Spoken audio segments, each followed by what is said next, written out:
ಸರಿ, ಶುರು ಮಾಡೋಣ. ಹೀಗೆ ಶುರು ಮಾಡಿ ಆಮೇಲೆ ಯಾರಿಗೆ ಒಬಿಸಿಟಿ ಇದೆ ಅವರು ತಮ್ಮ ಒಬಿಸಿಟಿಯ ಅಭ್ಯಾಸ, ಯಾರಿಗೆ ಒಬಿಸಿಟಿ ಏನೂ ಇಲ್ಲ ಅವರು ತಮ್ಮ ತಮ್ಮ ಧಾರ ಮಾಡಿದ ಯೋಗಾಭ್ಯಾಸ ನಿರಂತರವಾಗಿ ಮಾಡಬೇಕು. ವ್ಯಾಯಾಮದ 50 ಕಲ್ಪನೆಗಳನ್ನು ನಾವು ಕೊಡ್ತೀವಿ.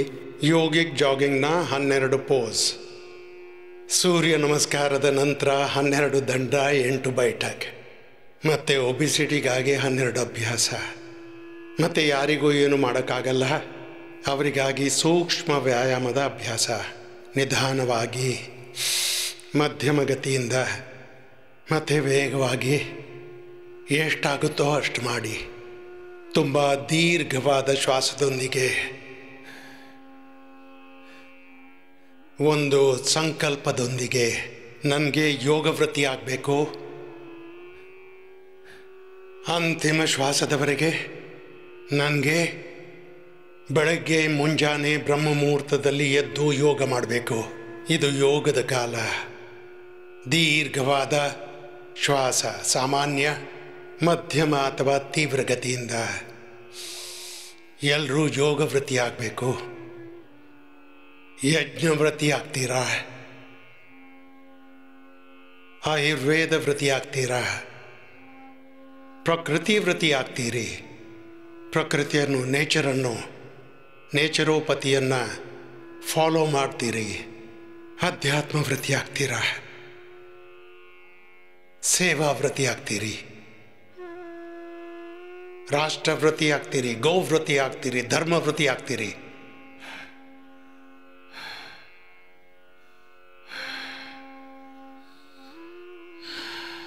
ದೀರ್ಘವಾದ ಶ್ವಾಸದೊಂದಿಗೆ ಈ 12 ಅಭ್ಯಾಸ ಸಾಮಾನ್ಯ, ಮಧ್ಯಮ, ತೀವ್ರ ಗತಿಯಿಂದ ನಿಮ್ಮ ಸಾಮರ್ಥ್ಯಕ್ಕೆ ಅನುಸಾರವಾಗಿ ಮಾಡಿ.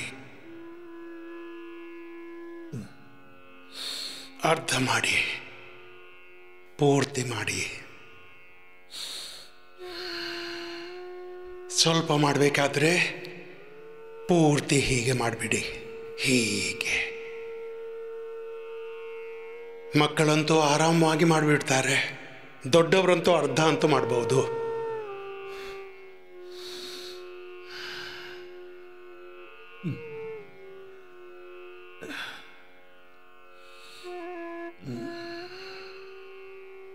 ದೀರ್ಘವಾದ ಶ್ವಾಸದೊಂದಿಗೆ ಮಾಡಿ.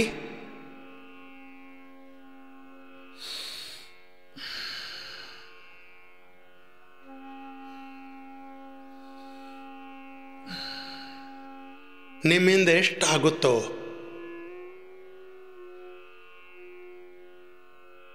ನಿಮ್ಮ ಸಾಮರ್ಥ್ಯಕ್ಕನುಸಾರವಾಗಿ ಯಥಾಶಕ್ತಿ. ನಾನಂತೂ ಬೆಳಿಗ್ಗೆ ಎತ್ಕೊಂಡು ಒಮ್ಮೆ ಸುಮಾರು ಅರ್ಧ ಲೀಟರ್ನಿಂದ ಹಿಡಿದು 1 ಲೀಟರ್ವರೆಗೆ ಬೆವರು ಸುರಿಸೋದ್ರಲ್ಲಿ ವಿಶ್ವಾಸ ಇಡ್ತೀನಿ. ಮತ್ತೆ ನಿಮಗೆ ನಾನೇನು ವೃತ್ತ ಹೇಳಿದ್ದೀನಿ? ಯೋಗ ವೃತ್ತಿ, ಯಜ್ಞವೃತ್ತಿ, ಆಯುರ್ವೇದ ವೃತ್ತಿ, ಪ್ರಕೃತಿ ವೃತ್ತಿ, ಧರ್ಮವೃತ್ತಿ, ಸೇವಾ ವೃತ್ತಿ, ರಾಷ್ಟ್ರವೃತ್ತಿ, ಅಧ್ಯಾತ್ಮ ವೃತ್ತಿ, ಋಷಿ ವೃತ್ತಿ. ನಾನು ಋಷಿಯಾಗಿದ್ದೀನಿ, ವೈಷಜ್ಞನು. ಋಷಿಯರ ವಂಶ, ಭಗವಂತನ ಅಂಶ. ಇದೇ ದಿವ್ಯ ಭಾವನೆಯೊಂದಿಗೆ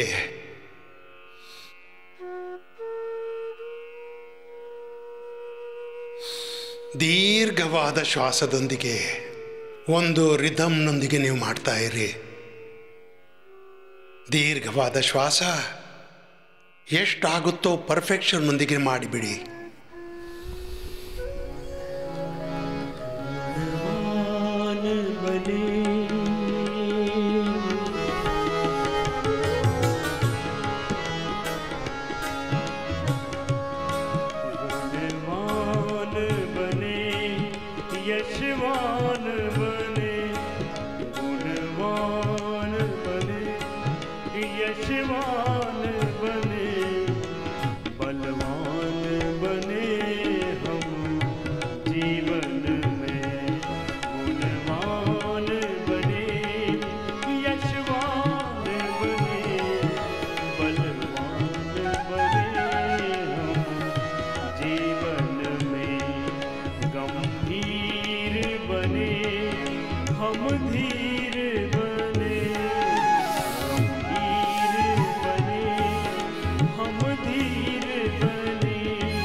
ಎದುರಿಗೆ ಬಾಗಿದ್ರೆ ಶ್ವಾಸ ಹೊರಗೆ, ಹಿಂದೆ ಬಾಗಿದ್ರೆ ಒಳಗೆ.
ಯಾರಿಗೆ ಹೆಚ್ಚು ಮಾಡೋಕ್ಕಾಗಲ್ಲ ಅವರು ಯೋಗಿಕ್ ಜಾಗಿಂಗ್ನ ಮೊದಲ ಮತ್ತು ಎರಡನೇ ಹಂತ ಮಾಡಿಬಿಡಿ.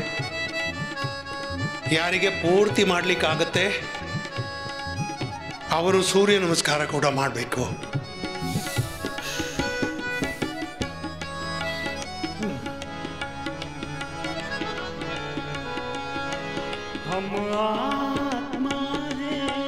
शक्ति हम में क्यों व्यर्थ किसी से डरते हैं, क्यों व्यर्थ किसी से डरते हैं. हम में है ज्ञान अनंत भरा, हम में है ज्ञान अनंत भरा.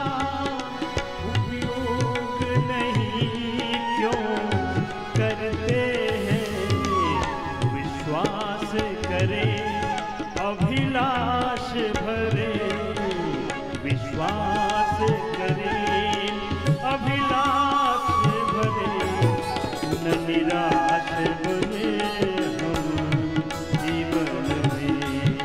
विश्वास करें, अभिलाष भरे न निराश बने हम जीवन में.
ಯೋಗಾಭ್ಯಾಸದಲ್ಲಿ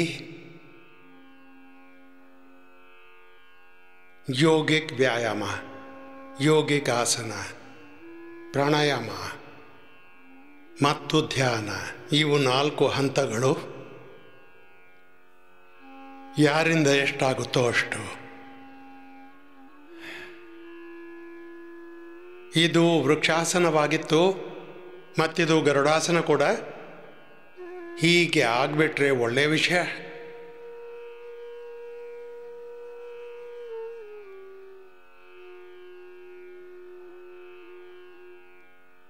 ಹೇಳ್ತಾರೆ ಸ್ವಾಮೀಜಿ, ಏನಾದರೂ ಎಡ್ವರ್ಟ್ ಆಗಿ ಬಿದ್ದುಬಿಡಬಾರ್ದು, ನಿಮ್ಮಿಂದ ಹೀಗೆ ಎಲ್ಲಾಗುತ್ತೆ.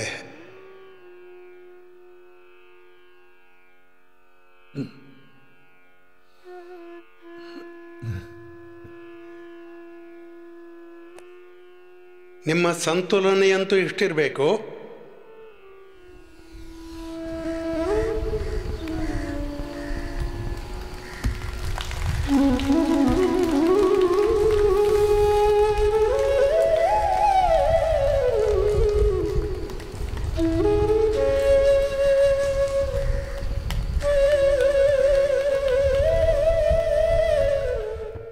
ನೀವು ಕೂಡ ಮಾಡಿದ್ರಲ್ಲ, ನಾನು ನೋಡಲೇ ಇಲ್ಲ.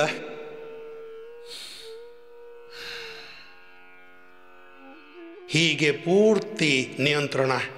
ಸರಿ, 10 ಬಾರಿ ಹೀಗೆ ಮಾಡಿ. 1 2 3 4 5 6 7 8 9 10. ಯಾರಿಗೆ ಮೊಣಕಾಲು ನೋವಿದೆ ಅವರಿಷ್ಟೇ ಮಾಡಿ. ಹೀಗೂ ಆಗ್ಬೋದು. ಕೆಳಗೆ ಕೂತ್ಬಿಟ್ರಿ, ಹೇಳೋಕೆ ಆಗಲಿಲ್ಲ. ಹೀಗೆ 10-20 ಬಾರಿ ಮಾಡಿಬಿಟ್ಟು, ಎಷ್ಟು ಬಾರಿ ಮಾಡಬೇಕು? 100 ಬಾರಿ.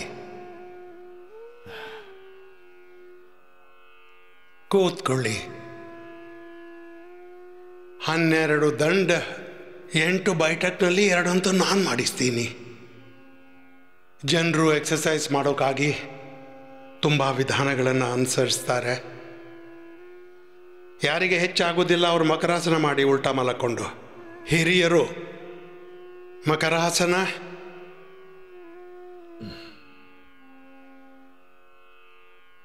ಭುಜಂಗಾಸನ, ಮತ್ತು ಯಾರು ನನ್ನ ಜೊತೆಗೆ ಮಾಡ್ಬೋದು ಅವರು ಪೂರ್ತಿಯಾಗಿ ಮಾಡಿ.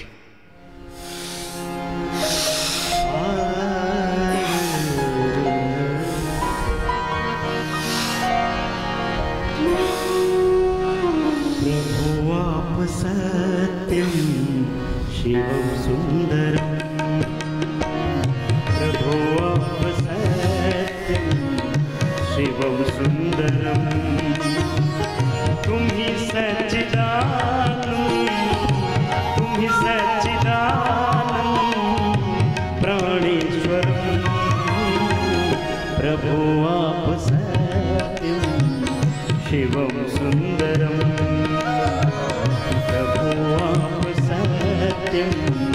ಶಿವಂ ಸುಂದರಂ. ಸಾಮಾನ್ಯ ದಂಡ, ವಿಶ್ವದಂಡ, ಯಕ್ಷ ವಿಕಾಸನ 1-2 ಮಾಡೋಕ್ಕಾಗಲ್ಲವಾದರೆ ಮಕರಾಸನ, ಭುಜಂಗಾಸನ ಇದೆಯಲ್ಲ,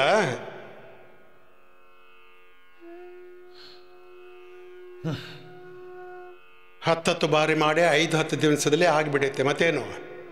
ಯಾರು 100 ವರ್ಷ ಹೀಗೆ ವ್ಯಾಯಾಮ ಮಾಡ್ತಾರೆ ಅವರು 100 ವರ್ಷ ನಿರೋಗಿ ಇರ್ತಾರೆ. 100 ವರ್ಷದವರೆಗೆ ನಾವು ತುಂಬ ಆದರ್ಶ, ideal, healthy, wealthy, prosperous, peaceful life ಜೀವಿಸಬೇಕು.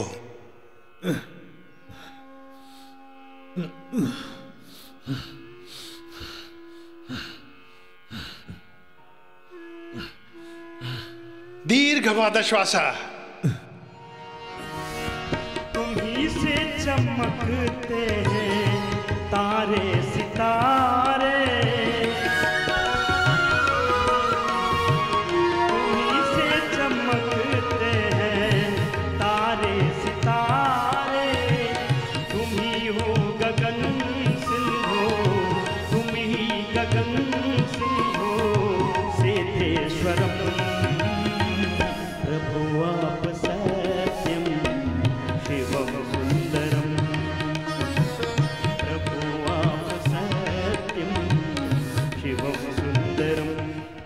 ಬೆವರು ಬಂತ? 100 ಬಾರಿ ಮಾಡ್ತೀರಲ್ಲ ಅಂದರೆ ಇಷ್ಟೇ ಬರುತ್ತೆ. ಹೀಗೆ ಪೂರ್ತಿ ಕೆಳಗೆ ಬೀಳಬೇಕು. ಮಕರಾಸನವೇ ಮಾಡಿ, ಭುಜಂಗಾಸನವೇ ಮಾಡಿ, ಬೇಕಿದ್ರೆ ಮಿಶ್ರದಂಡ, ಬೇಕಿದ್ರೆ ದಂಡವಿರಲಿ. ಒಂದು ಶ್ವಾಸದಲ್ಲಿ 1 ಬಾರಿ, ಅದಂದರೆ ಸರಿಯಾಗಿ ಮಾಡಿ.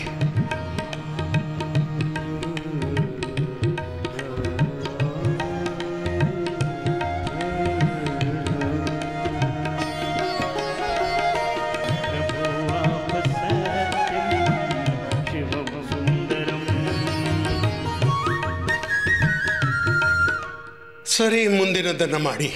ದೀರ್ಘವಾದ ಶ್ವಾಸ. ಹೀಗೆ ಬೆಳ್ಳಂಬೆಳಗ್ಗೆ 10-20 ನಿಮಿಷದ ತೀವ್ರ ವ್ಯಾಯಾಮ ಮಾಡಿಬಿಡಿ.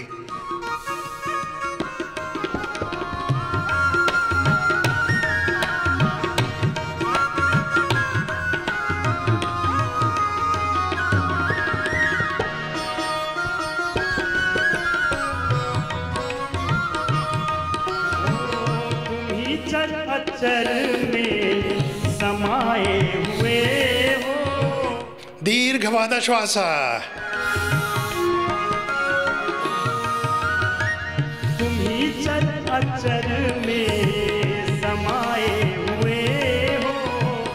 ಮತ್ತೆ ಈಗ ಕಾಲು ತೆರೀರಿ. ಹೀಗೆ ಇದನ್ನು 25-100 ಬಾರಿ ಮಾಡಬೇಕು. ದೀರ್ಘವಾದ ಶ್ವಾಸ.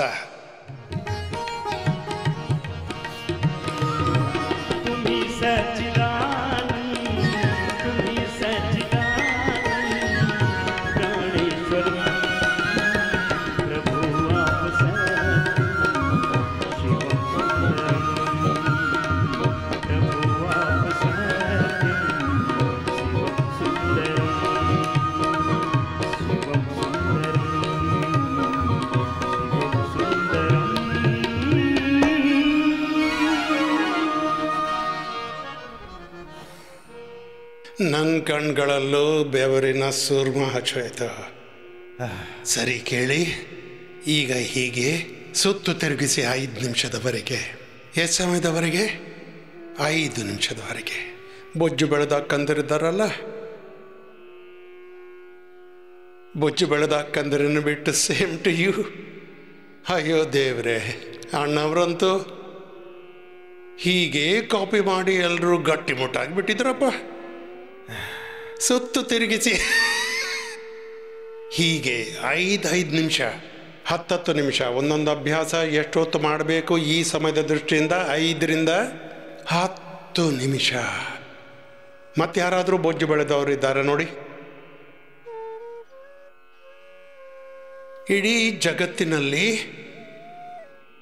ಒಂದು ಕಡೆ ಭ್ರಾಂತ ಸ್ವರ ಹೇಳ್ತಿದೆ. ಜನ ಅಂತಾರೆ, ನೀವು ದಪ್ಪ ಆಗಿಬಿಟ್ಟಿದ್ದೀರಾ, ಏನಂತೂ ಹೀಗೆ ಜೀವಿಸಬೇಕು, ಈ ಶರೀರದೊಂದಿಗೆ ಹೀಗೆ ಕಷ್ಟಪಡಬೇಕು. ಇಲ್ಲಪ್ಪ, ಕೆಲವರು ಅಂತಾರೆ, ಈಗಂತೂ BP ಆಯಿತು, ಶುಗರ್ ಆಯಿತು, ಥೈರಾಯ್ಡ್ ಆಗಿಬಿಡ್ತು. ಮತ್ತು ಯಾರ ಕಡೆ ಪರಿಹಾರಕ್ಕೆ ಹೋಗ್ತೀರಾ ಅವರು ಹೇಳ್ತಾರೆ, ಇಡೀ ಜೀವನ ಹೀಗೆ ಇರಬೇಕು, ಸುತ್ತು ತಿರುಗಿಸಿ. ನನ್ನ ಜೊತೆ ಹೇಳಿ, ನತಸ್ಯ ರೋಗೋ ನ ಜರಾ ನ ಮೃತ್ಯು ಪ್ರಾಪ್ತಸ್ಯ ಯೋಗಾಗ್ನಿಮಯಂ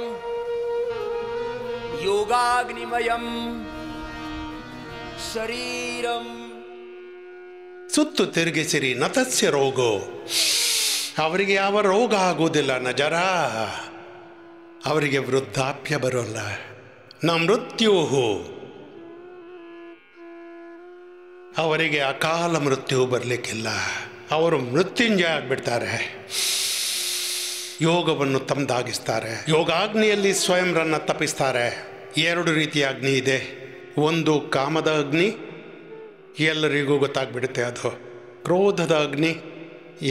ಯಾರಿಗೂ ಇದರಲ್ಲಿ ಎಕ್ಸ್ಪೀರಿಯನ್ಸ್ ಬೇಕಾಗಿಲ್ಲ, ಎಲ್ಲರೂ ಎಕ್ಸ್ಪೀರಿಯನ್ಸ್ ಹೋಲ್ಡರು.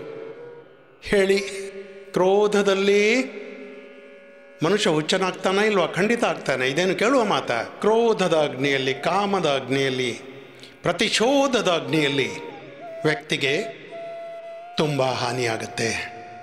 ಮತ್ತು ಇದೊಂದು ಯೋಗದ ಅಗ್ನಿ. ಯಾವುದರ ಅಗ್ನಿ ಹೇಳಿ?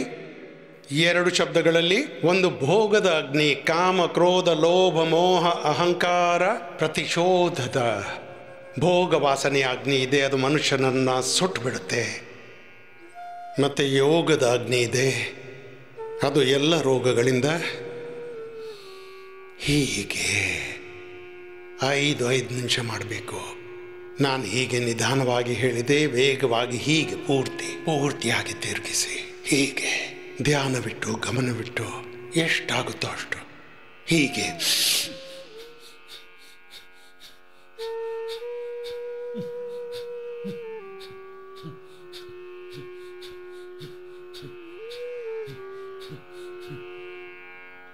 ಸೂಪರ್ ಫಾಸ್ಟ್, ಯಥಾಶಕ್ತಿ ಮಾಡಬೇಡಿ, ಎಷ್ಟಾಗುತ್ತೋ ಅಷ್ಟು. ದೀರ್ಘವಾದ ಶ್ವಾಸ, 1 ಕಾಲಿಂದ 2 ಕಾಲುಗಳಿಂದ ಹೀಗೆ ಮಾಡಿ. ಇವತ್ತು ನಿಮ್ಮ ಎಲ್ಲ ಸಂಶಯ ಭ್ರಾಂತಿ ಹೊರಟು ಹೋಯಿತು. ಎಲ್ಲ ಸಂಶಯ ಭ್ರಾಂತಿ ನಾನು ಮುರಿತೀನಿ, ನಿಮ್ಮದೇ ಅಲ್ಲ, ಇಡೀ ಜಗತ್ತಿಂದು ಮುರಿತೀನಿ.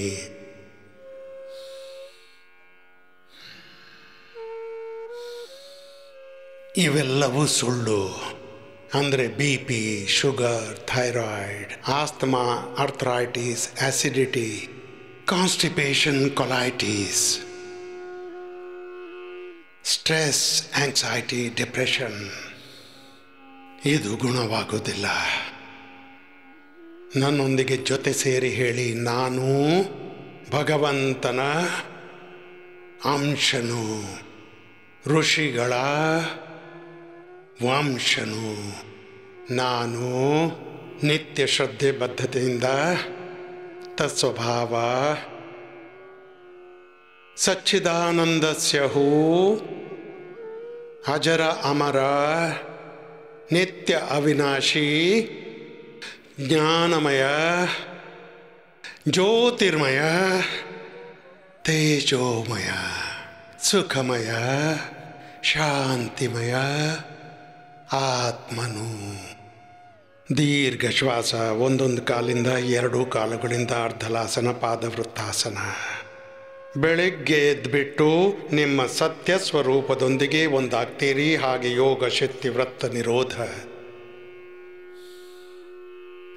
ಹಾಗೇನೆ ನಿಮ್ಮ ರೋಗ ಎಲ್ಲವೂ ಹೊರಟು ಹೋಗುತ್ತವೆ. ಎಲ್ಲಿ ರೋಗ, ಎಲ್ಲಿ ದುಃಖ ದಾರಿದ್ರ್ಯ. ಒಬ್ಬೊಬ್ಬ ವ್ಯಕ್ತಿಯಲ್ಲಿ ಪರಮಾತ್ಮನು ಈ ಚಿಕ್ಕ ಪಿಂಡದಲ್ಲಿ ಬ್ರಹ್ಮಾಂಡದ ಸಂಪೂರ್ಣ ಶಕ್ತಿ ಕೊಟ್ಟಿದ್ದಾರೆ. ಮನುಷ್ಯನ ಇದುವೆ ಅಜ್ಞಾನ, ಅವಿವೇಕ.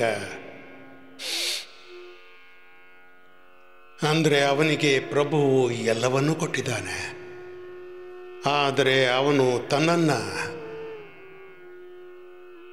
ಅರಿತೇ ಇಲ್ಲ. ತನ್ನ ಪ್ರಭುತ್ವ ಸಾಮರ್ಥ್ಯವನ್ನು ಹೊರಗೆ ತರುವುದೇ ಇಲ್ಲ. ಎಷ್ಟು ದೊಡ್ಡ ಆಶ್ಚರ್ಯ! 1 ಕಾಲಿಂದ ಮತ್ತು 2 ಕಾಲುಗಳಿಂದ ಮಾಡಿ. ಅರ್ಧಲಾಸನ ಮತ್ತೆ ಪಾದವೃತ್ತಾಸನ ಮಾಡಿ. ಆತ್ಮವಾರೇ ದ್ರಷ್ಟವ್ಯ ಶ್ರೋತವ್ಯ ಮಂತವ್ಯ ನಿಧಿಧ್ಯಾಸಿತವ್ಯ. ನಿಮ್ಮನ್ನು ನೀವು ತಿಳಿದುಕೊಳ್ಳಿ. ಸುತ್ತು ತಿರುಗಿಸಿ ಪೂರ್ತಿ 0 ಮಾಡಿ. ಮೊದಲು ನಿಧಾನವಾಗಿ, ನಂತರ ಮಧ್ಯಮ ಗತಿಯಿಂದ ತೀವ್ರ ಗತಿಯಿಂದ ಕ್ರಮಶಃ ಇದು ಗತಿಯನ್ನು ವೃದ್ಧಿಸುತ್ತೆ.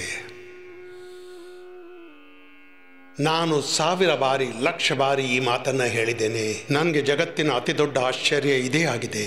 ಭಗವಂತನು ಯಾವುದೇ ಭೇದ ಭಾವ ಪಕ್ಷಪಾತ ಇಲ್ಲದೆ, ಡಸನ್ ಡಿಸ್ಕ್ರಿಮಿನೇಷನ್, ನೋಯಿಂಗ್ ಜಸ್ಟಿಸ್, ಎಲ್ಲರಿಗೆ ಭಗವಂತನು ಈಕ್ವಲ್.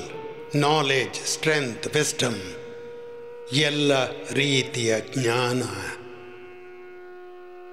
ಎಲ್ಲವನ್ನು ಭಗವಂತನು ಎಲ್ಲ ಸಾಮರ್ಥ್ಯ ಒಬ್ಬೊಬ್ಬ ವ್ಯಕ್ತಿಗೂ ನೀಡಿದ್ದಾನೆ. ಆದರೆ ಈ ವ್ಯಕ್ತಿ ತಮ್ಮಲ್ಲಿರುವ ಶಕ್ತಿಯನ್ನು 1ರಿಂದ 5% ಬೆಳೆಸಬಹುದು. ಯಾರನ್ನು ಜಗತ್ತಿನ ಬಹುದೊಡ್ಡ, ಅಧಿಕ ಬಲವಂತ, ಪ್ರಜ್ಞಾವಂತ, ಮಹಾನ್ ಯುಗ ಪುರುಷ, ಅವತಾರಿ ಪುರುಷ ಯಾರನ್ನು ಬೇರೆ ಬೇರೆ ಕ್ಷೇತ್ರದಲ್ಲಿ ಹೇಳ್ತಾರೆ, ಇವರು ಈ ಶತಾಬ್ದಿಯ ಮಹಾನಾಯಕರು. ಬಾಲಿವುಡ್ನಲ್ಲಿ, ಹಾಲಿವುಡ್ನಲ್ಲಿ, ಕ್ರಿಕೆಟ್ನಲ್ಲಿ, ಕಬಡ್ಡಿಯಲ್ಲಿ, ಕುಸ್ತಿಯಲ್ಲಿ ಅವರನ್ನು ಮಹಾನಾಯಕ ಅನ್ನಲಾಗುತ್ತೆ. ವಿಶ್ವ ವಿಜೇತ ಅನ್ನಲಾಗತ್ತೆ. ಇವರಂತೂ ಜಗತ್ತನ್ನು ಗೆದ್ದುಬಿಟ್ಟಿದ್ದಾರೆ. ಯಾರನ್ನ ಹೀಗೆ ಹೇಳ್ತಾರೆ? ಯಾರು physically, mentally, economically, politically, spiritually, religiously ಇವರಂತೂ ಜಗತ್ತಿನಲ್ಲಿ ತಮ್ಮ ರಾಜ್ಯ ಬೆಳೆಸಿದ್ದಾರೆ. ಅವರ ಒಳಗಿನ ರಹಸ್ಯವೇನು? ಅವರೊಳಗಿನ ರಹಸ್ಯವೇನೆಂದರೆ ಅವರು ತಮ್ಮ ಶಕ್ತಿಯನ್ನು ಅಧಿಕವೆಂದರೆ 1-10% ಬೆಳೆಸಿದ್ದಾರೆ. ಒಬ್ಬೊಬ್ಬ ವ್ಯಕ್ತಿಯಲ್ಲಿ ಅನಂತ ಜ್ಞಾನ ಸಂವೇದನ ಸಾಮರ್ಥ್ಯ ಸನ್ನಿಹಿತವಾಗಿದೆ. ಅರ್ಧಲಾಸನ, ಪಾದವೃತ್ತಾಸನ, ದ್ವಿಚಕ್ರಿಕಾಸನ ಮಾಡ್ತಾ ಇರಿ.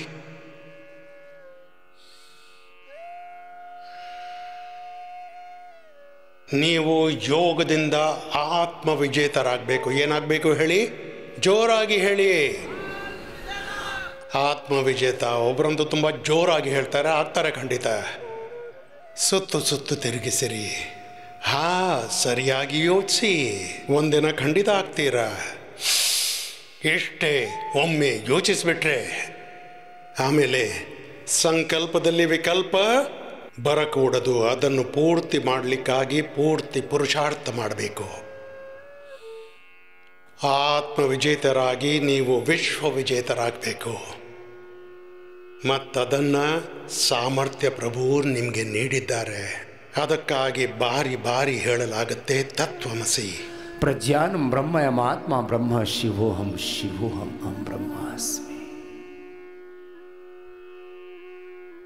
ನೀನೇ ರಾಮ, ನೀನೇ ಕೃಷ್ಣ, ನೀನೇ ಹನುಮಾನ, ನೀನೇ ಶಿವ, ನೀನೇ ಲಕ್ಷ್ಮೀ, ದುರ್ಗ, ಸರಸ್ವತಿ, ಪಾರ್ವತಿಯು, ನೀನೇ ಗೌತಮ, ಕಣಾದಿ, ಜೇಮಿನಿ, ಪಾಣಿನಿ, ಪತಾಂಜಲಿ, ವಿವೇಕಾನಂದ, ದಯಾನಂದ ನೀನೇ. ಬುದ್ಧನು ನೀನು, ಮಹಾವೀರ ನೀನೇ, ನಾನಕನು ನೀನೇ. ಈ ಸಂಸಾರದಲ್ಲಿ ಧರ್ಮ, ಅಧ್ಯಾತ್ಮ, ರಾಜನೀತಿಯಿಂದ ಹಿಡಿದು ವಿಭಿನ್ನ ಕ್ಷೇತ್ರಗಳಲ್ಲಿ ತುಂಬ ದೊಡ್ಡ ಕೀರ್ತಿಯನ್ನು ಸ್ಥಾಪಿಸಿದ್ದೀಯ. ಆ ಆತ್ಮದಲ್ಲಿ ಯಾವ ಶಕ್ತಿ ಸಾಮರ್ಥ್ಯವಿತ್ತು ಅದೆಲ್ಲವೂ ನಿನ್ನ ಒಳಗೆ ಇದೆ. ನೀನು ನಿನ್ನ ಶಕ್ತಿಯನ್ನು ಅರಿತ್ಕೋ, ನಿನ್ನ ಮಹಿಮೆಯನ್ನು ಅರಿತ್ಕೋ. ಅರ್ಧಲಾಸನ ಪೂರ್ತಿ ಮಾಡಿದ್ರ? ಹಾಗಾದರೆ ಇನ್ನೊಮ್ಮೆ ಮಾಡಿ, ಅದರಲ್ಲೇನು. ಹೀಗೆ ಒಂದು ಅಭ್ಯಾಸದ 10 ರೌಂಡ್ ಮಾಡಬೇಕು. ಒಂದೊಂದು ಅಭ್ಯಾಸ ಎಷ್ಟು ಬಾರಿ? 10 ಬಾರಿ. ಹೀಗೆ ಒಂದು ಕಾಲಿಂದ ಅಥವಾ 2 ಕಾಲುಗಳಿಂದ ಸೊಂಟ ನೋವು, ಹಾರ್ಟ್ನ ಪ್ರಾಬ್ಲಮ್, ಹೈ BP ಪ್ರಾಬ್ಲಮ್ ಇದ್ದರೆ ಒಂದೊಂದರಿಂದ ಮಾಡಿ. ಬೇರೆಯವರು 2 ಕಾಲುಗಳಿಂದ ಮಾಡಿ. ಇವೆಲ್ಲವೂ ಸುಳ್ಳು. ಮತ್ತು ಈ ವಿಷಯಗಳನ್ನು ಪ್ರಚಾರ ಮಾಡುವವರು ತುಂಬ ಸುಳ್ಳು ಹೇಳ್ತಾರೆ. ಅಂದರೆ BP ಗುಣವಾಗುವುದಿಲ್ಲ, ಶುಗರ್ ಗುಣವಾಗುವುದಿಲ್ಲ, ಥೈರಾಯ್ಡ್, ಆರ್ಥರೈಟಿಸ್, ಆಸ್ಮಾ ಸರಿಯಾಗುವುದಿಲ್ಲ, acidity, colitis, constipation, piles, fistula ಗುಣವಾಗುವುದಿಲ್ಲ, ಫ್ಯಾಟಿ ಲಿವರ್ ಗುಣವಾಗುವುದಿಲ್ಲ, ಲಿವರ್ ಸಿರೋಸಿಸ್ ಗುಣವಾಗುವುದಿಲ್ಲ, ಹೆಪಟೈಟಿಸ್ ಗುಣವಾಗುವುದಿಲ್ಲ, ಕ್ರಿಯಾಟಿನಿನ್ ಹೆಚ್ಚಾದರೆ ಕೆಳಗೆ ಬರುವುದೇ ಇಲ್ಲ. ನೀವು ಗಮನವಿಟ್ಟು ಇವನ್ನೆಲ್ಲ ಮಾಡಬೇಕು. ಇದಂತೂ ಸುಳ್ಳು. SLMS, autoimmune disease, cancer cure ಆಗೋದಿಲ್ಲ. ಮತ್ತು ಇದೂ ಸುಳ್ಳು. ತಂದೆಗಾದದ್ದು ಮಗನಿಗೆ ಖಂಡಿತ ಆಗುತ್ತೆ. ನೀವು ಧೈರ್ಯದಿಂದ ಕೆಲಸ ಮಾಡಿ, ನಿಮ್ಮ ಸೂಕ್ತ ಸಾಮರ್ಥ್ಯವನ್ನು ಬೆಳಗಿಸಿ. ಅಂದರೆ ನೀವು ಜೆನೆಟಿಕ್ ಡಿಸೀಸ್ ಅದರ ಅತಿಕ್ರಮಣ ಮಾಡಬಹುದು, ಅದನ್ನು ಕೂಡ ನೀವು ತಡೆ ಹಿಡಿಯಬಹುದು. ಅಂತಾರೆ ಬೀಜದಲ್ಲಿ ದೋಷ ಬಂದಿದೆ. ಅರೆ, ಶರೀರದಲ್ಲೇ ದೋಷ ಬಂದಿದೆ ಅಲ್ಲ? ಅಂದರೆ ಶರೀರದಿಂದ ಬಲವಾದ್ದು ಯಾವುದು ಹೇಳಿ? ಶರೀರಕ್ಕಿಂತ ಬಲವಾದದ್ದು, ತನುವಿನಿಂದ ಬಲವಾದದ್ದು ನಿಮ್ಮ ಮನಸ್ಸು, ಮನಸ್ಸಿಗಿಂತ ಬಲವಾದ್ದು ನಿಮ್ಮ ಪ್ರಾಣ, ಪ್ರಾಣಕ್ಕಿಂತಲೂ ಬಲವಾದ್ದು ನಿಮ್ಮ ಆತ್ಮ, ಮತ್ತೆ ಆತ್ಮಕ್ಕಿಂತಲೂ ಬಲವಾದದ್ದು ಪರಮಾತ್ಮ. ತನುವಿನಲ್ಲಿ ರೋಗ ಬಂದಿದೆಯಲ್ಲ, ಅಂದರೆ ನೀವು ತನುವಿನ ಸ್ವಾಮಿ, ನೀವು ಶರೀರದ ಮಾಲೀಕರು, ನೀವು ಶರೀರದ ಗುಲಾಮರಲ್ಲ, ಇಂದ್ರಿಯಗಳ ಗುಲಾಮರಲ್ಲ, ನೀವು ಜಿತೇಂದ್ರಿಯರು. ನೀವು ಮನಸ್ಸಿನ ಗುಲಾಮರಲ್ಲ, ಮನಸ್ವಿ ನೀವು, ತೇಜಸ್ವಿ, ಮನೀಷಿ ನೀವು. ಈ ಶರೀರ, ಇಂದ್ರಿಯ, ಮನಸ್ಸಿನಲ್ಲಿ, ಪ್ರಾಣದಲ್ಲಿಯೂ ಏನಾದರೂ ದೌರ್ಬಲ್ಯ ಬಂದರೆ ಅಂದರೆ ಹೆದರಬೇಡಿ. ಕ್ಲೈಬ್ಯಮಾಸ್ಮ ಗಮ ಪಾರ್ಥ, ಕ್ಲೈಬ್ಯಮಾಸ್ಮ ಗಮ ಪಾರ್ಥ, ನೈತತ್ವಯಿ ಉಪಪದ್ಯತೆ ಕ್ಷುದ್ರಂ ಹೃದಯ ದೌರ್ಬಲ್ಯಂ ತ್ಯಕ್ತ್ವಾ ಉತ್ತಿಷ್ಠ ಪರಂತಪ. ದೀರ್ಘವಾದ ಶ್ವಾಸದಿಂದ ಮಾಡಿಕೊಳ್ಳಿ. ದಪ್ಪವಾಗಿದ್ದವರು ಇದನ್ನು ಮಾಡ್ತಾ ಇರಬೇಕು. ದಪ್ಪಗಿದ್ದವರು ಇದನ್ನು ಎಷ್ಟು ಸಲ ಮಾಡಬೇಕು? 100ರಿಂದ ಹಿಡಿದು, ಸ್ವಲ್ಪ ಜೋರಾಗಿ ಹೇಳಿ ಅಕ್ಕ ತಂಗಿಯರೇ, 100ರಿಂದ ಹಿಡಿದು 500 ಬಾರಿ. ಅಂದರೆ ಯಾರಿಗೂ ಬೊಜ್ಜು, ಯಾರೂ ದಪ್ಪವಿರೋಲ್ಲ, ಯಾರಿಗೂ ಬೊಜ್ಜು ಇರಲಿಕ್ಕಿಲ್ಲ, ಏನೂ ತೊಂದರೆ ಇರಲಿಕ್ಕಿಲ್ಲ. ಗುಜರಾತಿಯಲ್ಲಿ ಹೇಳುವುದಾದರೆ ಯಾರೂ ಜಾಡ ಜಾಡಿ ಇಲ್ಲ, ಕನ್ನಡದಲ್ಲಿ ಹೇಳುವುದಾದರೆ ಯಾರಿಗೂ ಬೊಜ್ಜು ಇಲ್ಲ, ತಮಿಳಲ್ಲಿ ಹೇಳುವುದಾದರೆ ಗುಂಡನ್ ಗುಂಡಮ ಇಲ್ಲ. ದೀರ್ಘವಾದ ಶ್ವಾಸ. ಮತ್ತು ಇಂಗ್ಲೀಷಲ್ಲಿ ಹೇಳುವುದಾದರೆ ಯಾರೂ ಫ್ಯಾಟಿ ಇಲ್ಲ. ಇದು ಬೆಳಿಗ್ಗೆ ನಾನೊಂದು ಹೊಸ ಶಬ್ದ ಹುಡುಕ್ಬಿಟ್ಟೆ. ದೀರ್ಘವಾದ ಶ್ವಾಸ ಗಮನವಿಟ್ಟು ಮಾಡಿ. ಒಂದೊಂದು ಕಾಲಿಂದ, 2 ಕಾಲುಗಳಿಂದ ನಿರಂತರವಾಗಿ ನಿಲ್ಲಿಸದೆ ಅಖಂಡ ತಪಸ್ಸು, ಪ್ರಚಂಡ ತಪಸ್ಸು. ದೀರ್ಘವಾದ ಶ್ವಾಸ. ಇಲ್ಲಿ ಕೇಳಿ, ಇವತ್ತು ನಾನು ನಿಮಗೆ ತುಂಬ ವಿಷಯ ಹೇಳಬೇಕು. ಹೀಗೇನೆ ಏನಂದರೆ ಭಜನೆಯೊಂದಿಗೆ, ದೃಢತೆಯೊಂದಿಗೆ ನಾನು ಮಾಡಿಸ್ತೀನಿ. ನಾನು ಇಡೀ ದಿವಸ ಮಾಡಿಸಿದ್ರೂ ನಿಮಗೆ ಗೊತ್ತೇ ಆಗಲಿಕ್ಕಿಲ್ಲ. ಸ್ವಾಮಿಯವರೇ, ನೀವು ನಮ್ಮನ್ನು ಯಾವ ಫ್ರೀಕ್ವೆನ್ಸಿಲಿ ಕೊಂಡೋಗ್ತೀರಿ ಅಂತೀರಾ? ಶವದಲ್ಲಿಯೂ ಜೀವ ಪ್ರಾಣ ಹಾಕ್ಬಿಡ್ತೀರಾ ನೀವು? ಸರಿ, ದಪ್ಪಗಿರೋ ಅಕ್ಕ ತಂಗಿಯರು ಹೀಗೆ ಮಾಡ್ತಾಯಿರಿ. ಅರ್ಧಲಾಸನ, ಪಾದವೃತ್ತಾಸನ, ದ್ವಿಚಕ್ರಿಕಾಸನ, ಸ್ವಲ್ಪ ದಣಿದ್ರೆ ಮಧ್ಯೆ ಮರ್ಕಟಾಸನ ಮತ್ತು ಶವಾಸನ ಮಾಡಿ. ಈಗ ಎಲ್ಲರೂ ನನ್ನ ಜೊತೆ ಮಾಡಿ. ಈ ಮರ್ಕಟಾಸನವನ್ನೇ ಮೊದಲು ಮಾಡಿ. ಈಗ ನೋಡಿ, ನಾವಿಲ್ಲಿ ಏನು ಮಾಡಿಸ್ತೀವಿ? ಇಡೀ ಜಗತ್ತು ಅನ್ನುತ್ತೆ ಈ ರೋಗ ಗುಣವಾಗೋದಿಲ್ಲ, ನಾವು ಅದನ್ನೇ ಗುಣ ಮಾಡ್ತೀವಿ. ಅದಕ್ಕಾಗಿ ಬೆಳಗ್ಗಿಂದ ಸಂಜೆವರೆಗೆ ನೀವು ಒಂದು ವ್ಯವಸ್ಥಿತ ಜೀವನ ಜೀವಿಸಲಿಕ್ಕಾಗಿ ಪ್ರೇರಣೆ ಕೊಡ್ತೀವಿ ನಿಮಗೆ. ಪ್ರೇರಣೆಯಷ್ಟೇ ಕೊಡುವುದಲ್ಲ, ನೀವು ಹಾಗೇನೇ ಅನುಶಾಸಿತವಾದ ಜೀವನವನ್ನು ಜೀವಿಸೋ ಹಾಗೆ ನಾವು ಮಾಡಿಬಿಡ್ತೀವಿ. ಅಥ ಯೋಗ ಅನುಶಾಸನ. ಅಥ ಯೋಗ ಅನುಶಾಸನಂ. What is yoga? Discipline is yoga. ಈಗ ಸೂತ್ರದ ಕೆಲವರು ಹೀಗಂತಾರೆ. ಈಗ ಯೋಗದ ಅನುಶಾಸನ ಪ್ರಾರಂಭಿಸ್ತೀವಿ. ಅಥ ಯೋಗಾನುಶಾಸನಂನ. ಸರಿ, ಯಾರಾದರೂ ಹೀಗೆ ಹೇಳಿದ್ದಾರೆ, ಅವರಿಗೂ ನನ್ನ ಧನ್ಯವಾದ. ಆದರೆ ನೋಡಿ, ವ್ಯಾಕರಣಶಾಸ್ತ್ರ, ವೇದಶಾಸ್ತ್ರ, ವಿದರ್ಶನ ಶಾಸ್ತ್ರನೂ ಓದಿದ್ದೀನಿ. ಇದಕ್ಕಿಂತ ದೊಡ್ಡ ವಿಷಯ, ನಾನು ಜೀವನಶಾಸ್ತ್ರನೂ ಓದಿದ್ದೀನಿ, ಅರ್ಥಶಾಸ್ತ್ರನೂ ಓದಿದ್ದೀನಿ, ಚಿಕಿತ್ಸೆ ಶಾಸ್ತ್ರನೂ ಓದಿದ್ದೀನಿ.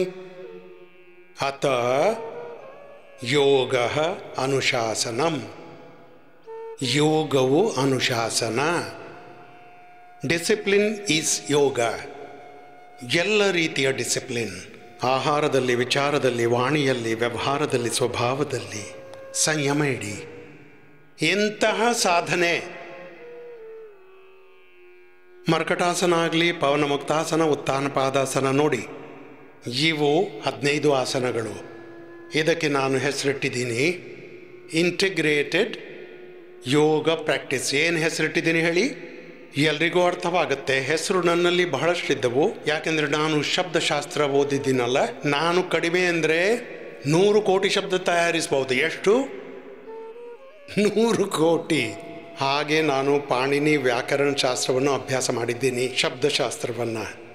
ಆಮೇಲೆ ನಾನು ಚಿಕಿತ್ಸೆ ಶಾಸ್ತ್ರವನ್ನು ಅಭ್ಯಾಸ ಮಾಡಿದ್ದೀನಿ, ಮತ್ತು ನಾನು ಅರ್ಥಶಾಸ್ತ್ರವನ್ನು ಅಭ್ಯಾಸ ಮಾಡಿದ್ದೀನಿ. ನಾನು 100 ಕೋಟಿ ಅಲ್ಲ, ನಾನು 1,00,000 ಕೋಟಿಯ ವೆಲ್ತ್ ಕ್ರಿಯೇಟ್ ಮಾಡುವುದೇ ಅಲ್ಲ, ಮಾಡಿಬಿಟ್ಟಿದ್ದೀನಿ. ಸಾವಿರಾರು ಕೋಟಿಯೇ ಅಲ್ಲ, ಲಕ್ಷಗಟ್ಟಲೆ ಕೋಟಿಯ ವೆಲ್ತ್ ಕ್ರಿಯೇಟ್ ಮಾಡಿದ್ದೀನಿ. ಮತ್ತೆ ದೇಶದ ಲಕ್ಷಗಟ್ಟಲೆ ಕೋಟಿಯನ್ನು ಉಳಿಸಿದ್ದೀನಿ ನಾನು. ಎಷ್ಟು? ಲಕ್ಷಗಟ್ಟಲೆ ಕೋಟಿ ಔಷಧಿ ನಶೆಯಲ್ಲಿ ವೇಸ್ಟ್ ಮಾಡ್ತಿದ್ರು.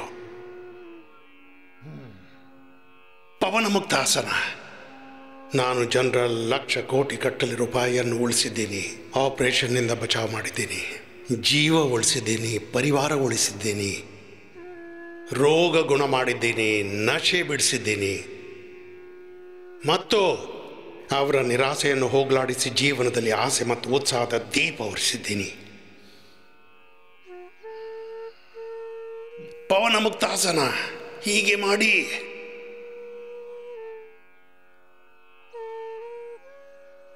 ಒಂದೊಂದು ಅಭ್ಯಾಸವನ್ನು 10 ನಿಮಿಷ ಮಾಡಬೇಕು. ಎಷ್ಟು ಹೇಳಿ? ಸ್ವಲ್ಪ ಜೋರಾಗಿ ಹೇಳಿ ಅಲ್ಲ. ಬಹಳ ದಿನಗಳಿಂದ ಈ ತಪ್ಪಾಗ್ತಿತ್ತು. 10 ಸೆಕೆಂಡ್ ಮಾಡ್ತಿದ್ರಿ. ಹಾಗಾಗಿ ಈಗ ನಾನು 10 ವರ್ಷದವರೆಗೆ ಇದನ್ನೇ ಕಲಿಸ್ತೀನಿ. 10 ನಿಮಿಷ ಮಾಡಿ. ಎಷ್ಟು ನಿಮಿಷ ಮಾಡಬೇಕು ಹೇಳಿ? ಒಂದೊಂದು ಆಸನಕ್ಕೆ 10 ನಿಮಿಷ. ಮತ್ತೆ ರೋಗವನ್ನು ದೂರವಿರಿಸಿ. ಊರಿನ ಭಾಷೆ ಜನ ಅಂತಾರೆ, ನಾನು ಹಿಡಿದು ಬಿಟ್ಟೆ. ನಾನು ಹಿಡಿದು ಬಿಟ್ಟೆ BP-ಯನ್ನು, ಶುಗರನ್ನು, ಟೈಪ್ 1, ಟೈಪ್ 2 ಡಯಾಬಿಟಿಸನ್ನು, ಥೈರಾಯ್ಡನ್ನು, ಆಸ್ತಮಾ, ಆರ್ಥರೈಟಿಸ್, SLMS, ಆಟೋಮಿನ್ ಡಿಸೀಸನ್ನು, ವಾತ ಪಿತ್ತ ಕಫ ರೋಗವನ್ನು, ಅನಬಾಲಿಸಮ್, ಕಟಬಾಲಿಸಮ್, ಮೆಟಬಾಲಿಸಮ್ ಅನ್ನು ಗುಣ ಮಾಡಿದೆ. ಮತ್ತು ಎಲ್ಲ ಕೆಮಿಕಲ್ಸ್ನ ಮತ್ತು ಹಾರ್ಮೋನ್ಸ್ನ ಬ್ಯಾಲೆನ್ಸ್, ಬಾಡಿ ಮೈಂಡ್ ಥಾಟನ್ನು ಬ್ಯಾಲೆನ್ಸ್ ಮಾಡಿಬಿಟ್ಟೆ. ಶಕ್ತಿ ಡಿಜನರೇಟ್ ಆಗಿತ್ತು, ಆರ್ಗನ್, ಅದನ್ನು ರೀಜುವಿನೇಟ್ ಮಾಡಿದೆ. ಎಲ್ಲವನ್ನು ಬ್ಯಾಲೆನ್ಸ್ ಮಾಡಿ ರೀಜುವಿನೇಟ್ ಮಾಡಿದೆ. ಮತ್ತೆ ಭಗವಂತನು, ಪ್ರಕೃತಿ, ಪರಮೇಶ್ವರ ಯಾವ ಅದ್ಭುತವಾಗಿ ತನ್ನಲ್ಲಿ ಅಪ್ರತಿಮ ಸಾಮರ್ಥ್ಯವೇನಿತ್ತೋ ನಿಮ್ಮೊಳಗಿದ್ದದ್ದನ್ನು ಎದ್ದೇಳಿಸಿದೆ. ಅದನ್ನು ಕಂಪ್ಲೀಟ್ ಮಾಡಿದೆ. Complete balance, complete rejuvenation and ultimately achievement of divine life. ನಾನಂತೀನಿ disease free life. This is a big achievement. ಇದೇನು ಚಿಕ್ಕ ವಿಷಯವಲ್ಲ. ಜೀವ ಉಳಿಯೋದು. ನಾನು ಲಕ್ಷ ಕೋಟಿಗಟ್ಟಲೆ ಜನರ ಜೀವ ಉಳಿಸಿದ್ದೀನಿ. ಯಾವುದರಿಂದ? ಕೊರೋನಾದಿಂದ, ಡೆಂಗೂನಿಂದ, ಚಿಕನ್ ಗುನ್ಯಾದಿಂದ, ಮಲೇರಿಯಾದಿಂದ. ಎಷ್ಟು ಮಹಾನವಾದ ಮನುಷ್ಯ. ಮತ್ತು ಚಿಕ್ಕ ಸೊಳ್ಳೆ ಬಂತು, ಕಚ್ಚಿತು, ಮತ್ತೆ ಅವನ ಅವಸ್ಥೆ ಆಯ್ತು. ಇದೆಂಥ ವಿಷಯ?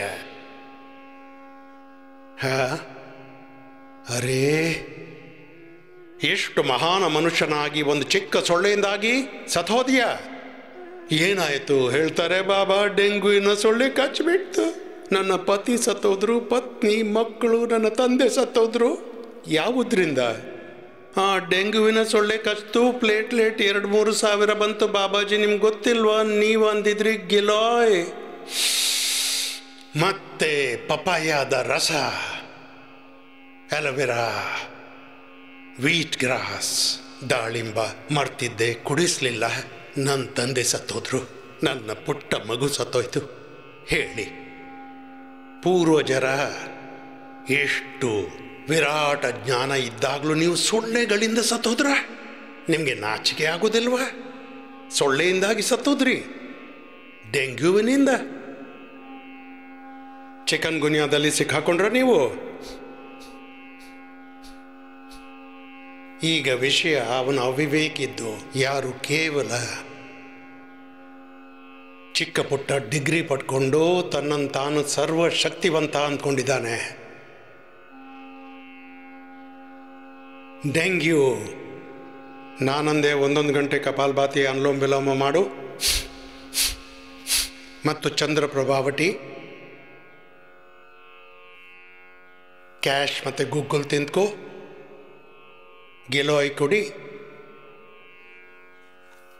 ಸುಮಾರು 7 ದಿವಸದಿಂದ ಹಿಡಿದು 15 ದಿನದಲ್ಲಿ ಡೆಂಗು, ಚಿಕನ್ ಗುನ್ಯಾ ದೂರವಾಗಿಬಿಡುತ್ತೆ. ನಾನೇನು ಹೇಳ್ತಿದ್ದೇನೆ, ಇದು ಲಕ್ಷಗಟ್ಟಲೆ ಕೋಟಿ ಲೈವ್ ಎಕ್ಸಾಂಪಲ್ಸು. ಉತ್ಥಾನ್ ಪಾದಾಸನ, ನೌಕಾಸನ ಮಾಡಿ. ಡೆಂಗು, ಈಗ ಡೆಂಗು ಬರ್ತಿದೆಯಾ? ಈಗಂತೂ ಕೊರೋನಾ ಹೋಗೇ ಇಲ್ಲ, ಈಗಂತೂ ಡೆಂಗು ಬಂದ್ಬಿಡ್ತು. ಈಗ ಸೊಳ್ಳೆ ಕಚ್ಚುತ್ತೆ. ಡೆಂಗ್ಯೂನವರು, ಚಿಕನ್ ಗುನ್ಯಾದವರು, ಮಲೇರಿಯಾದವರು, ಮತ್ತು ಟೈಫಾಯ್ಡ್ನವರು, ಆಮೇಲೆ ನ್ಯೂಮೋನಿಯಾ ಆಗಿಬಿಡುತ್ತೆ, ಆಮೇಲೆ ಅಸ್ತಮಾ ಕೆಟ್ಟು ಹೋಗುತ್ತೆ, ಆರೋಗ್ಯ ಕೆಟ್ಟು ಹೋಗುತ್ತೆ, ಆಮೇಲೆ ಸಾರ್ಕೊಡೈಸಿಸ್ ಆಗುತ್ತೆ, ಬ್ರೋಂಕೈಟಿಸ್ ಆಗಿಬಿಡುತ್ತೆ, ಅಲರ್ಜಿಕ್ ರೈನೈಟಿಸ್ ಆಗಿಬಿಡುತ್ತೆ, ಲಂಗ್ ವೈರಸಿಸ್ ಆಗಿಬಿಡುತ್ತೆ. ಹೇಗೆ ಬದುಕ್ತೀರಾ? ಯೋಗ ಯಾರು ಮಾಡುವುದಿಲ್ಲ, ಅವರು ನೋವುಂಡು ಸಾಯ್ತಾರೆ. ನಾನು ಶಾಪ ಕೊಡ್ತಿಲ್ಲ, ನಿಮಗೆ ಹೇಳ್ತಿದ್ದೀನಿ. ಸರಿ, ಎರಡು ಕಡೆಯಿಂದ ಎತ್ತಿ. ಉತ್ಥಾನ ಪಾದಾಸನ.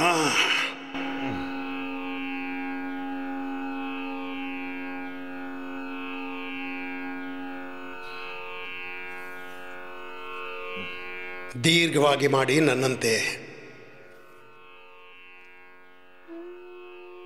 ಇಡೀ ಜಗತ್ತು ಹೆದರ್ಬಿಟ್ಟಿದೆ. ಯಾರಿಂದ? ಒಬ್ಬರು ಅಂದರು ಇದು ಕಾಣದೇ ಇರುವ ಕೊರೋನಾವನ್ನು ಟಿ ವಿಯವರು ಎಷ್ಟು ಪಾಪ್ಯುಲರ್ ಮಾಡಿಬಿಟ್ರು. ನೀವು ಯೋಗದ ಮಹಿಮೆಯನ್ನು ಇಷ್ಟು ಹೊಗಳಬೇಕಿತ್ತಲ್ಲ. ಇದು ಅತಿ ದೊಡ್ಡ ಶತ್ರು, ಎಲ್ಲಿಂದ ನುಗ್ಬಹುದು, ಕಿಟಕಿ ಬಾಗಿಲುಗಳಿಂದ ನುಗ್ಬಹುದು. ಮತ್ತೆ ಅಂತಾರೆ ಕಿಟಕಿ ಬಾಗಿಲು ತೆರೆದಿಡಿ, ಇಲ್ದಿದ್ರೆ ಹಾಗೇನೆ ಸಾಯ್ತೀರಾ. ಒಳಗೊಳಗೇನೆ ಇದು ಗಾಳಿಯಲ್ಲೂ ಹಾರುತ್ತೆ. ಇಲ್ಲಿ ನನ್ನ ಬಳಿಗೆ ನಿನ್ನೆನೆ ಒಬ್ರು ಬಂದರು. ಒಬ್ರು ಪೂಜಾರಿ, ನಿಂತ್ಕೊಳ್ಳೋ ಪೂಜಾರಿ, ಮಹಾರಾಷ್ಟ್ರದವ. ಹೇಳಿದ್ರು ನನ್ನ ಮಗ ಮೆಡಿಕಲ್ನಲ್ಲಿ ಸರ್ವಿಸ್ ಮಾಡ್ತಾನೆ. ಕೊರೋನಾದ ಒಂದು ಹೈಲಿ ಇನ್ಫೆಕ್ಟೆಡ್ ಪೇಷಂಟ್ ಬಂದರು. ಆ ಕೊರೋನಾದ ಪೇಷಂಟ್ ICUನಲ್ಲಿ ವೆಂಟಿಲೇಟರ್ ಮೇಲೆ ಮಲಗಿದಲ್ಲೇ ಸೇವೆ ಮಾಡ್ತಾರೆ. ಹೇಳಿದ್ರು ನನ್ನ ಮಗ ದಿನಾಲೂ ಕೊರೋನಿಲ್ ತಿಂತಾನೆ, ಮೂಗಿನಲ್ಲಿ ದಿನಾಲೂ ಅನುತೈಲ ಹಾಕ್ತಾನೆ. ಒಮ್ಮೆ ಅಂತೂ ಅವನಿಗೆ ತುಂಬ ಹೆದರಿಕೆ ಆಯಿತು. ಆದರೆ ಒಂದಿನ ಇಲ್ಲಿಗೆ ಬಂದುಬಿಟ್ಟು ನಿಜವೆಂದರೆ 5 ಹನಿ ಹಾಕ್ತಿದ್ದ, 10 ಹನಿ ಹಾಕ್ಬಿಟ್ಟ ಅನುತೈಲ್ನದ್ದು. ಮತ್ತು 1 ಬದಲಿಗೆ 2 ಕೊರೋನಿಲ್ ತಿಂದ್ಬಿಟ್ಟ. ಹೇಳಿದ ಹುಡುಗ ಏನಿದ್ದಾನೆ 1.25 ವರ್ಷದಿಂದ ಇಲ್ಲೇ ನಿಂತಿದ್ದಾನೆ. ಈಗಂತೂ ಇವನು ಕಡಿಮೆ ಅಂದರೆ ಹಲವಾರು ಮಂದಿಯನ್ನು ಯೋಗ ಗ್ರಾಮಕ್ಕೆ ಕಳಿಸಿ ಗುಣವಾಗಿಸ್ಬಿಟ್ಟ. ಮತ್ತೆ ನಾನು ಈ ಮಾತು ಹೇಳಿಬಿಟ್ಟೆ, ಯಾರೆಲ್ಲ ICUನಲ್ಲಿ ಡ್ಯೂಟಿ ಮಾಡ್ತಿದ್ದಾರೆ, ಎಷ್ಟೇ ಡಾಕ್ಟರ್ ಇರಲಿ, ಅಲೋಪತಿ ಇರಲಿ, ಹೋಮಿಯೋಪತಿ ಇರಲಿ, ನೇಚುರೋಪತಿ ಇರಲಿ, ಯಾವ ಪತಿನೂ ಇರಲಿ, ನಿಮ್ಮ ಬಗ್ಗೆ ನನ್ನ ಮನಸ್ಸಲ್ಲಿ ಸಿಂಪತಿ ಇದೆ. ನೀವು ಅನುತೇಲ್ ಹಾಕಿ, ಶ್ವಾಸಾರಿ ಹಾಕಿ, ಕೊರೋನಿಲ್ ತಿನ್ನಿ, ಮತ್ತೆ ನಂತರ ಡ್ಯೂಟಿ ಮಾಡಿ. ಇವರ ಮಗ ಅಭಿಷೇಕ್ ಮಾಡ್ತಿದ್ದಾನೆ. ಮತ್ತೆ ಇಲ್ಲಿವರೆಗೆ ಅವನಿಗೆ ಒಮ್ಮೆ ಕೂಡ ಕೊರೋನಾ ಆಗಲಿಲ್ಲ. ಹಾಗೇನೆ ಇಲ್ಲಿ ನಮ್ಮ ಡಾಕ್ಟರ್ ಕನಕ್ ಇದ್ದಾರೆ, ಅವರ ತಂದೆ ಇದ್ದಾರೆ, ಅಮೃತ್ ಸೋನಿ ಏನೋ ಹೆಸರಿದೆ ಅವ್ರದ್ದು.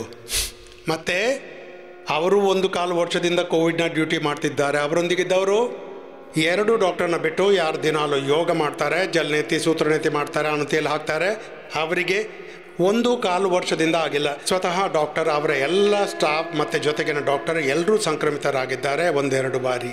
ಅವರಿಗಾಗಿಲ್ಲ. ಇದಕ್ಕಿಂತ ದೊಡ್ಡ ಏನು ಪ್ರಮಾಣ ಬೇಕು ನಿಮಗೆ?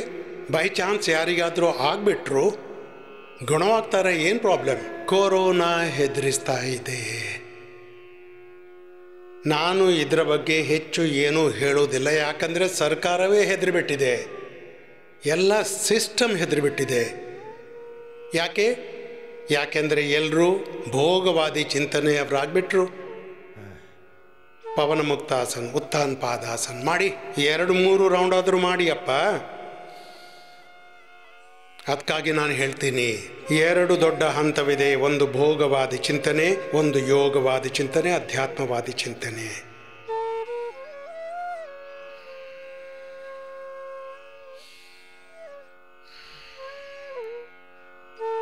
ಒಂದೊಂದು ಆಸನವನ್ನು ಎಷ್ಟೆಷ್ಟು ಬಾರಿ ಮಾಡಬೇಕು? 1-2 ನಿಮಿಷ ಮಾಡಿ. ಟೋಟಲ್ ಆಸನದ ಟೈಮ್ ಎಷ್ಟು? 10 ನಿಮಿಷ. ತುಂಬ ಕಷ್ಟದಿಂದ ನಾನು ಕಪಾಲಭಾತಿಯನ್ನು 15 ನಿಮಿಷದಿಂದ ಅರ್ಧ ಗಂಟೆ ಸೆಟ್ ಮಾಡಿದ್ದೀನಿ. ಮತ್ತು ಅಸಾಧ್ಯ ರೋಗಗಳಿಗೆ 1 ಗಂಟೆ. ಈಗ ಆಸನವನ್ನು ಇನ್ನೂ ಮುಂದಕ್ಕೆ ಕೊಂಡು ಹೋಗಬೇಕಾಗತ್ತೆ. ಯೋಗಿಕ ವ್ಯಾಯಾಮ, ಯೋಗಿಕ ಆಸನ. ಆಸನ ಕೂಡ ಪ್ರಾಣಾಯಾಮದೊಂದಿಗೆ, ಪ್ರಾಣಾಯಾಮ ಧ್ಯಾನದೊಂದಿಗೆ. ಮೂಲಾಧಾರ್ಷ ಸಹಸ್ರಾರ್ಥ ಕಷ್ಟ ಚಕ್ರ अष्टाचक्रानवद्वारा देवानां पूरयोध्या तस्यां हिरण्यकोशः स्वर्गो ज्योतिषावृतः।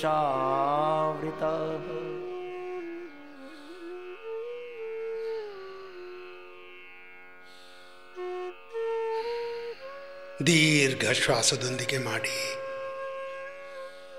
ಶ್ವಾಸ ತಡೆದಿಟ್ಟು ಮಾಡಿ. ಭಸ್ತ್ರಿಕಾ, ಅಭ್ಯಂತರ, ಬಾಹ್ಯ ಪ್ರಾಣಾಯಾಮ ಕಪಾಲಭಾತಿಯೊಂದಿಗೆ ಮಾಡಿ.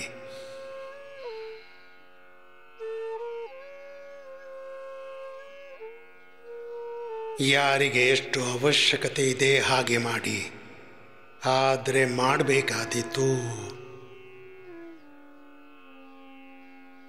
ಒಂದು ಕಡೆ ಇಡೀ ಜಗತ್ತಿನ ಮಾಯಾವಿ ಶಕ್ತಿ, ಮತ್ತೆ ಇನ್ನೊಂದು ಕಡೆ ಯೋಗಮಾಯೆ. ನಿನ್ನ ಕಾಯದಲ್ಲೇ ಎಲ್ಲವೂ ತುಂಬಿಕೊಂಡಿವೆ.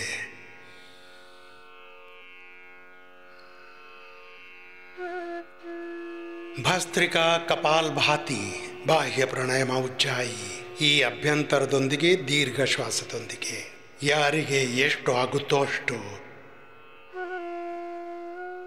ಪವನ್ ಮುಕ್ತಾಸನ್, ಉತ್ತಾನ್ ಪಾದಾಸನ್, ನೌಕಾಸನ.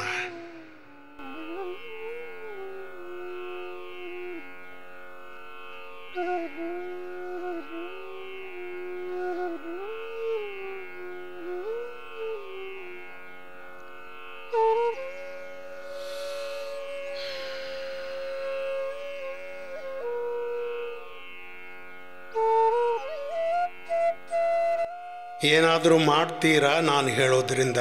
ಕೆಲವರಂತೂ ಹಾಗೆ ಕೂತ್ಕೊಂಡು ನಿದ್ದೆ ಮಾಡ್ತಿದ್ದಾರೆ. ಅಂದರೆ ಯಾವುದೋ ಅವತಾರ ಬರುತ್ತೆ, ದೇವರು ಬರ್ತಾರೆ, ಇವರ ಉದ್ಧಾರ ಮಾಡ್ತಾರೆ. ನಿಮ್ಮನ್ನು ನೀವೇ ಸ್ವತಃ ಉದ್ಧಾರ ಮಾಡಬೇಕು. ಶ್ಲೋಕ: ಉದ್ಧರೇತಾತ್ಮನ ಆತ್ಮಾನಂ ನ ಆತ್ಮಾನಂ ಅವಸಾದಯೇ. ಆತ್ಮ ಸಂಯಮ ಯೋಗದಲ್ಲಿ ಭಗವದ್ಗೀತೆ ಹೇಳಿದೆ, ರಾಮದೇವ್ ಹೇಳ್ತಿಲ್ಲ. ಎಲ್ಲ ಋಷಿಗಳ ವಾಣಿ ಇದು, ವೇದವಾಣಿ ಇದು, ಗೀತೆಯ ವಾಣಿ ಇದು, ಗೀತೆಯ ಉಪದೇಶ. ಉದ್ಧರೇತಾತ್ಮನ ಆತ್ಮಾನಂ ನಾತ್ಮಾನಂ ಅವಸಾದಯೇತ್. ಆತ್ಮೈವ ಹಿ ಆತ್ಮನೋ ಬಂಧು ಆತ್ಮೈವ ರಿಪುರಾತ್ಮನ. ನಿಮ್ಮ ಶತ್ರುಗಳು ಬೇರೆ ಯಾರೂ ಅಲ್ಲ, ನೀವು ನಿಮ್ಮ ಶತ್ರು ಮತ್ತು ಮಿತ್ರ ಸ್ವತಃ ಆಗಿದ್ದೀರಿ. ಹಾಗಾಗಿ ಆತ್ಮ ಕೇಂದ್ರಿತರಾಗಿ ನೀವು ಎಲ್ಲ ಶತ್ರುಗಳನ್ನು ಗೆಲ್ತೀರಾ.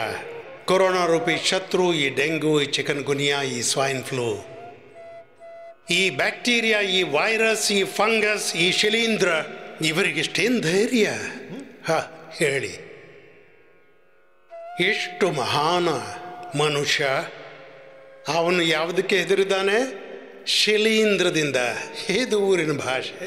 ಈ ಫಂಗಸ್ಗೆ ಶಿಲೀಂಧ್ರ ಅಂತಾರೆ ಊರಲ್ಲಿ. ಹೀಗೆ ಯಾರಾದರೂ ಮಂದ ಬುದ್ಧಿಯವನಿದ್ರೆ ಹೇಳ್ತಾರೆ ಶಿಲೀಂಧ್ರ. ಹೇಳಿ, ಇಷ್ಟು ಮಹಾನ ವ್ಯಕ್ತಿತ್ವ ಇದ್ಕೊಂಡು ನೀವು ಯಾರಿಂದ ಹೆದರ್ತೀರಾ? ಬ್ಯಾಕ್ಟೀರಿಯಾದಿಂದ, ವೈರಸ್ನಿಂದ, ಫಂಗಸ್ನಿಂದ. ಶಿಲೀಂಧ್ರ bacterial viral disease, lifestyle disease, genetic disease, environmental disease, ಡಿಸೀಸೇ ಡಿಸೀಸ್, ಡ್ರಗ್ನಿಂದ ಡಿಸೀಸ್, ಲೋ ಇಮ್ಯುನಿಟಿಯಿಂದ ಡಿಸೀಸ್, ಯಾವುದೇ ಊಟ ತಿಂಡಿಯಿಂದ ಡಿಸೀಸ್. ಯಾರಿಗೊತ್ತು ಎಲ್ಲಿಂದ ಈ ರೋಗ ಬಂದಿದೆ? ರೋಗದಿಂದ ಹೆದರಿಬಿಟ್ಟಿದ್ದೀರ ನೀವು. ಯೋಗ ಯಾಕೆ ಮಾಡುವುದಿಲ್ಲ? ಎಲ್ಲಿ ಯೋಗ ಇರುತ್ತೆ ಅಲ್ಲಿ ಯಾವುದೇ ರೋಗ ನ ತಸ್ಯ ರೋಗ ನ ಜರಾ, ಮೃತ್ಯುವಿಲ್ಲ. ಮಾಡ್ರಪ್ಪ, ದೀರ್ಘವಾಗಿ ಮಾಡಿ. ಯಾರಿಂದ ಆಗುತ್ತೆ ಪಾದಾಂಗುಷ್ಟನಾಶಾಸನ ಮಾಡಿ.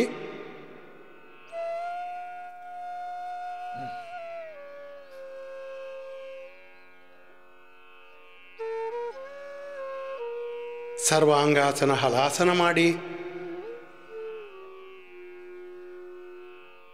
ಸರಿಯಾದ ರೀತಿಯಿಂದ ಮಾಡಿ, ಪೂರ್ತಿ ಮಾಡಿ.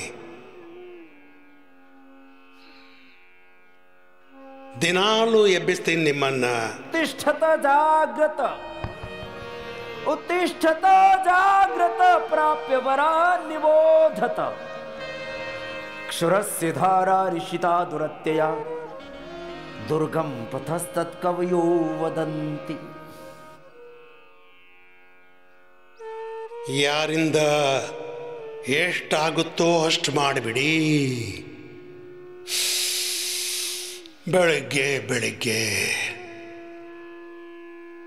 ಹೀಗೆ ಯೋಗ ಮಾಡಿಕೊಳ್ಳಿ.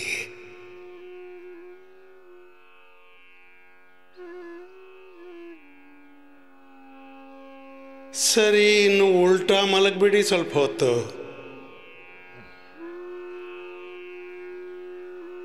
ಎಲ್ಲ ಮೇಲೆ ಕೆಳಗೆ ಆಗ್ಬಿಟ್ಟಿದೆ. ನನ್ನ ಕಡೆ ಮುಖ ಮಾಡಿ, ಯಾಕೆಂದರೆ ಕಣ್ಣು ಹಿಂಬದಿ ಇಲ್ಲ.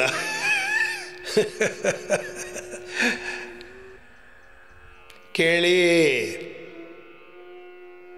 ಇಷ್ಟವರೆಗೆ ನೀವು ಇದನ್ನು ಕೇಳಿಟ್ಟಿದ್ದೀರಿ. ರೋಗಗಳು ಗುಣವಾಗುವುದಿಲ್ಲ. ಮತ್ತು ನಾನು ಇದನ್ನು 100 ಕೋಟಿಗಿಂತ ಹೆಚ್ಚು ಜನರಲ್ಲಿ ನೋಡಿದ್ದೀನಿ. ಎಲ್ಲೋ ಸ್ವಲ್ಪ, ಕೆಲವೆಡೆ ಅಧಿಕ. ವಿಷಯ ಏನೆಂದರೆ, ನಾನು 100 ಕೋಟಿ ಜನರನ್ನು ನೋಡಿದ್ದೇನೆ ಯಾರು ಯೋಗವನ್ನು ತಮ್ಮದಾಗಿಸಿದ್ದಾರೆ.